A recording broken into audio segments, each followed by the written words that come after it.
Assalamualaikum warahmatullahi wabarakatuh. Perkenalkan, kami dari kelompok 2 ingin menjelaskan mengenai perkembangan sosio-emosional anak pada masa bayi.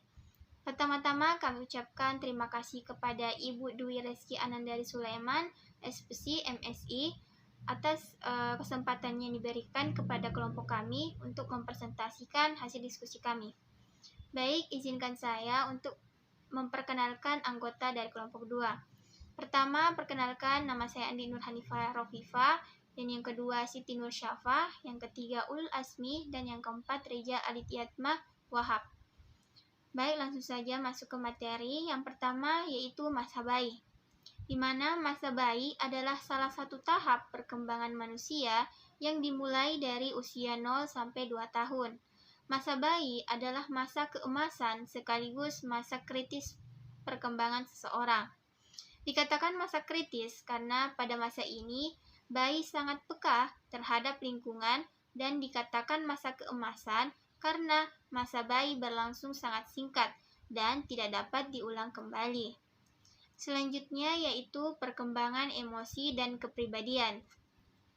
Perkembangan emosi yaitu respon yang timbul dari stimulus yang menyebabkan perubahan-perubahan fisiologis disertai dengan perasaan kuat. Nah, adapun tahap perkembangan emosi bayi, yang pertama usia 0 sampai 8 minggu. Yang kedua usia 8 minggu sampai 1 tahun. Yang ketiga usia 1 tahun sampai 3 tahun. Baik, itu saja yang mungkin saya jelaskan. Selanjutnya akan dijelaskan oleh rekan saya.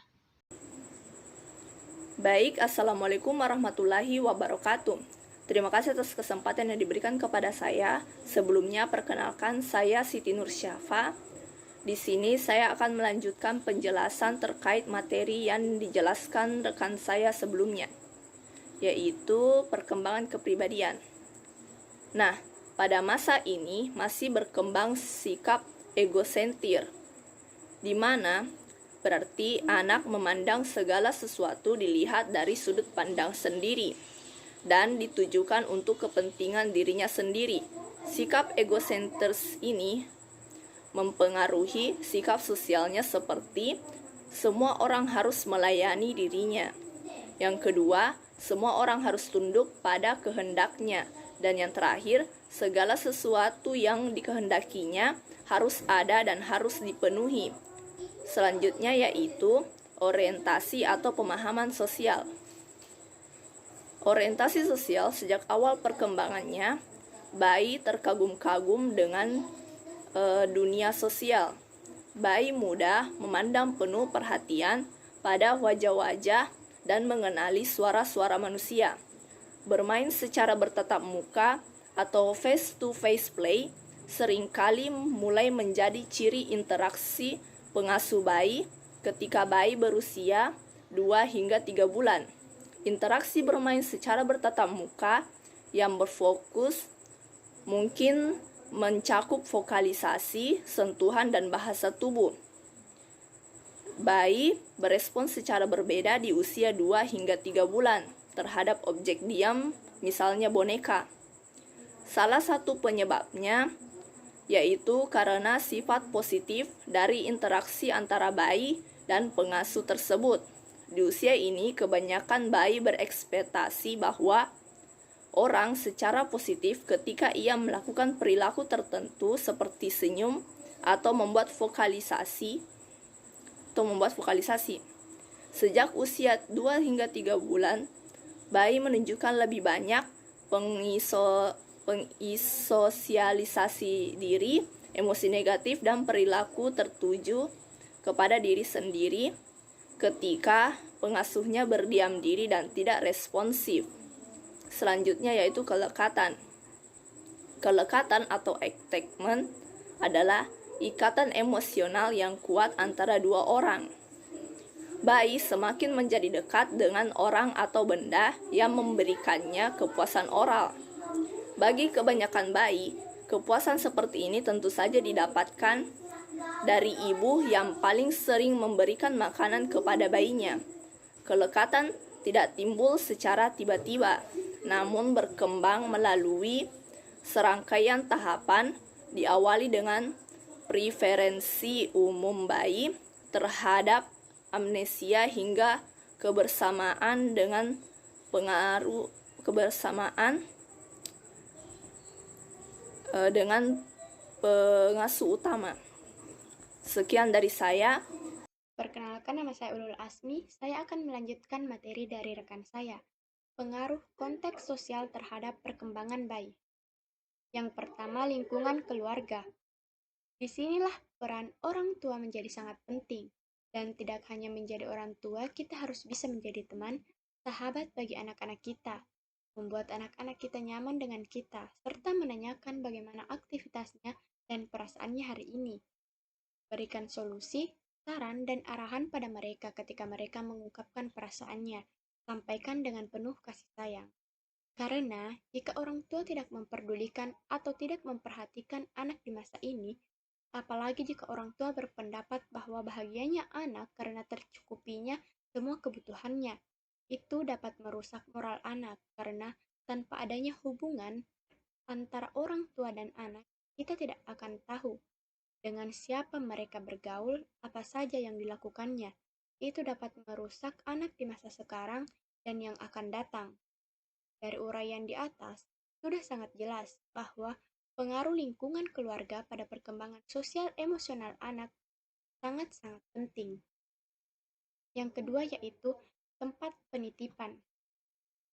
Daycare sebenarnya bukan semata-mata tempat penitipan, namun juga menyediakan sarana atau fasilitas serta program-program yang disusun sedemikian rupa, sehingga memungkinkan anak bereksplorasi dengan aman.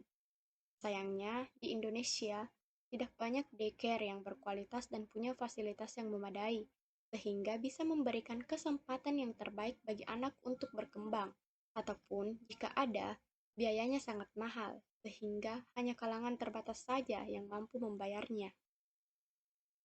Mengapa menitipkan bayi dalam daycare yang berkualitas rendah akan berdampak negatif pada perkembangan anak?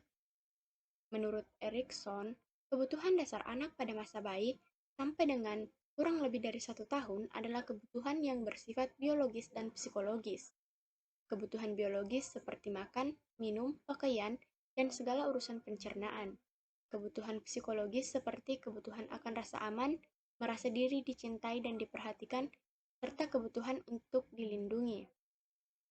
Untuk diperlukan figur caregiver dan pola pengasuhan yang konstan, serta stabil sehingga anak bisa mempercayai dan meyakini bahwa caregiver-nya selalu siap menanggapi kebutuhannya. Jika ternyata dalam prosesnya terjadi hambatan yang menyebabkan hubungan antara keduanya terganggu, misalnya karena caregiver-nya terlalu sibuk, sakit, atau situasi apapun yang menyebabkan terpisahnya hubungan antara anak dengan caregiver-nya, maka anak akan berpikir bahwa dirinya tidak lagi dicintai. Anak pasti berpikir seperti tersebut karena pola pikir yang masih egosentris. Baiklah, untuk materi selanjutnya saya serahkan kepada rekan saya. Oke, baik. Saya akan melanjutkan penjelasan dari rekan saya, yaitu tentang stimulasi perkembangan sosial emosional. Mengembangkan sosial emosional anak bisa dilatih sejak dini melalui beragam kegiatan. Salah satunya adalah bermain. Mainan tidak hanya berfungsi sebagai hiburan, namun dapat membantu mengeksplor bakat dan minat anak. Waktu yang tepat dalam memberikan stimulasi ini adalah pada masa growing age, yaitu sejak anak berusia 0-3 tahun. Fokus stimulasi dapat mengarah pada perkembangan berbagai kemampuan penting, seperti motorik, sensorik, kreativitas, serta kemampuan sosial anak. Cara untuk mengembangkan sosial emosional anak. Yang pertama itu, orang tua atau pengasuh menunjukkan cinta kasih dekat dengan anak, responsif, dan bisa membantu anak dalam kesulitan. Misalnya, dengan sering memeluk maupun menemani anak bermain. Yang kedua, menemani anak menyanyi, membaca buku, dan memancing respon anak sesuai usianya. Yang ketiga, memberikan penjelasan tentang hal yang ditanya oleh anak maupun bercerita secara gembira. Hal ini penting dilakukan agar anak itu merasakan aliran emosional pendamping bermainnya. Yang keempat itu, usahakan selalu menatap mata jika bicara dengan anak, agar dia tahu bahwa dirinya adalah prioritas. Jadi, kesimpulannya yaitu, masa bayi adalah masa keemasan sekaligus masa kritis perkembangan seseorang. Emosional yang lazim pada bayi meliputi kemarahan, ketakutan, rasa ingin tahu, dan kegembiraan. Pada masa ini juga masih berkembang sikap egosenter, yaitu dia hanya mementingkan dirinya sendiri, tidak menghiraukan kepentingan orang lain. Orientasi seorang bayi di awal perkembangannya yaitu terkagum-kagum dengan dunia sosial. Lingkungan keluarga dan tempat penitipan sangat berpengaruh terhadap perkembangan sisi emosional anak. Adapun stimulan yang tepat diberikan untuk mendukung perkembangan sisi emosional kepada anak masa bayi yaitu stimulan main.